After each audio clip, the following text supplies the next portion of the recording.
Hi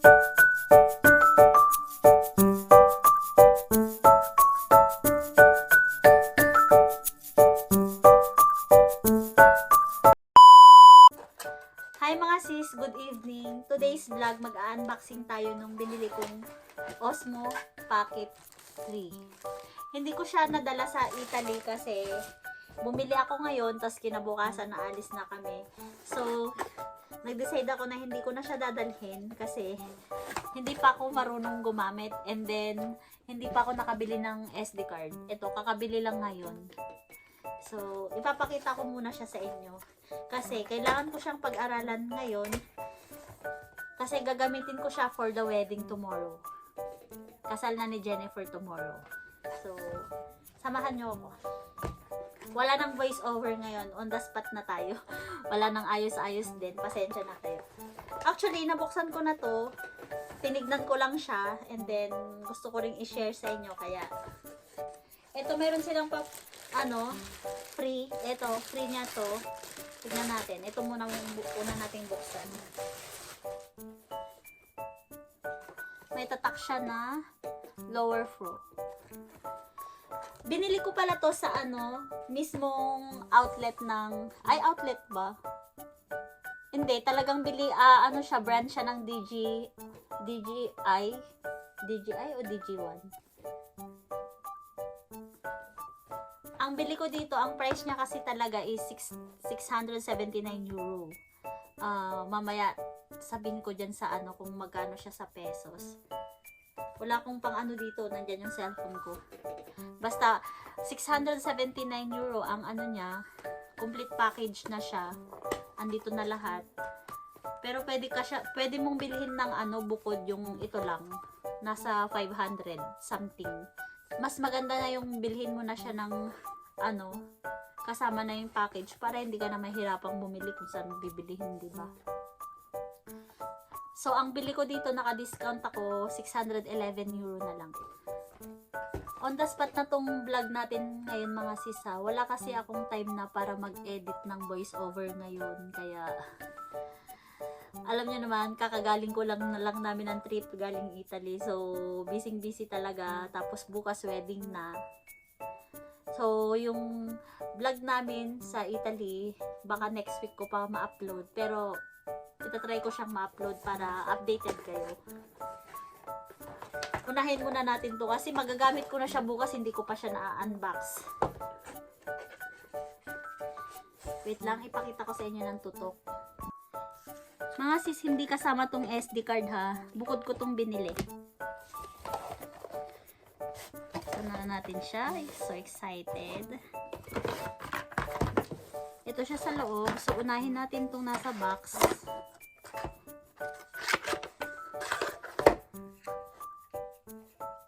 Ito yung stand.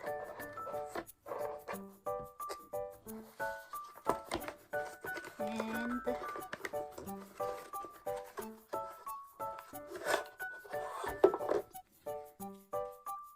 ito yung casing niya. Kapag hindi mo siya ginagamit, dito mo siya ilalagay. Next. Ito na siya. Meron siyang kasamang manual. May mga plastic to kaso tinanggal ko na nga. Sabi ko nga sa inyo, nabuksan ko na. Tinignan ko lang siya. Meron ding QR code. Hindi ko alam kung para saan to.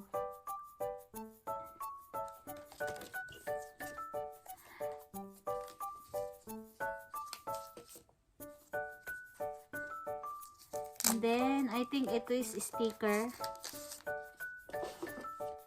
Yan, sticker siya. May mga kasama siyang sticker. Hindi ko alam kung saan siya dinidikit. Manonood tayo ng YouTube para malaman natin kung paano siya gamitin. So, ito, ilagay ko muna dito.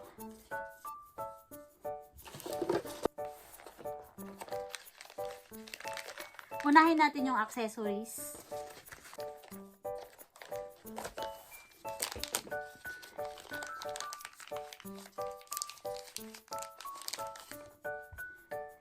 Ito, alam ko ito yung dinudugtong para ma-extra hawakan siya.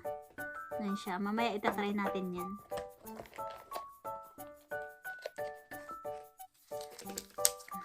ito, alam ko ito, yung extra battery niya. Kasi mabigat siya. I know, same lang. Kaso ito yung dugtong lang siya, pampahaba siguro. Kasi maliit lang siya, diba? And then, ito yung extra battery niya. Next natin,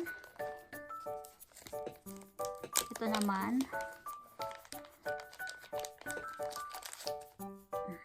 Ito yung mic.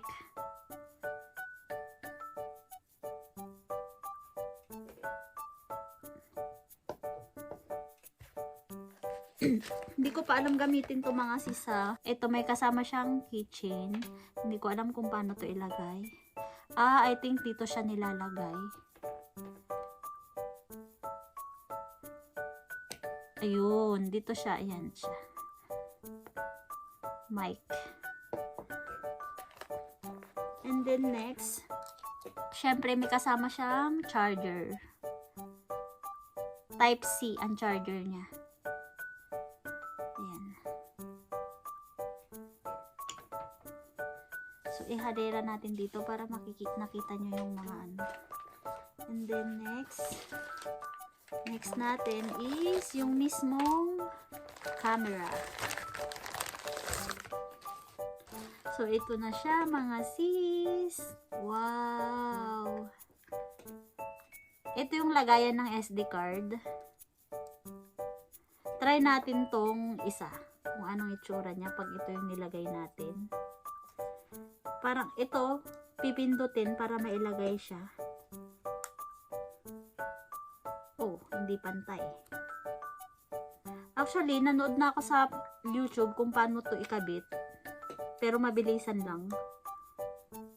Ayun, kailangan magkiklik siya para matibay. Oh, para may extra hawak. Kasi ang lit-lit niya eh. Kung tatanggalin naman natin siya, ayun, itry natin ito yung extra battery niya. Ayun, umilaw siya. Ayan o. Kailangan mag-click siya side by side. Kailangan i-click mo siya side by side. Ayan siya, nagcha-charge. Tanggalin natin yung plastic. Ayan. Wow! And then, tanggalin natin siya ulit. Try naman natin siyang i-open. Alam ko, ito yung switch on. Oh!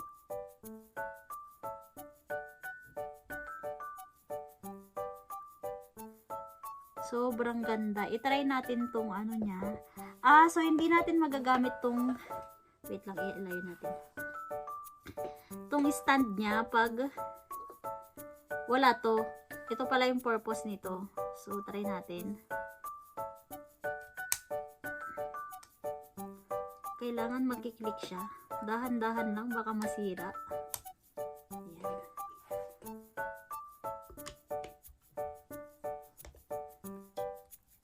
Ikot natin siya. Oh my God, ang ganda. Wait lang, pakita ko sa inyo. Ayan siya, ang ganda.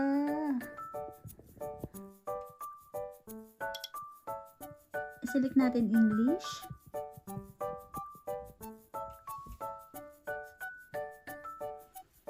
Oh. Then, i-flip natin.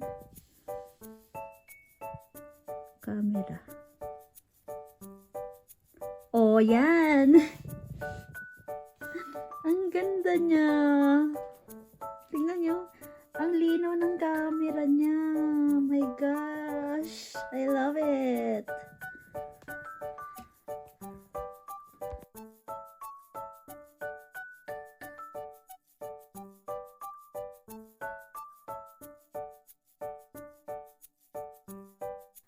So, yun na lang muna ngayon for today's vlog. Gagawin ko ng another video yung reviews natin kung ano siya, and then kung paano siya gamitin. Sa ngayon, pag-aaralan ko muna siya para ma-share ko naman sa inyo kung paano siya gamitin. Napanood ko kasi sa YouTube, medyo mahirap siyang gamitin, pero try nating pag-aralan. At kailangan kasi Simula ngayon, ito na yung gagamitin kong pang-vlog. Sa tagal ko na kasing nagbablog, ang talagang ginagamit ko lang na pang video ay iisa.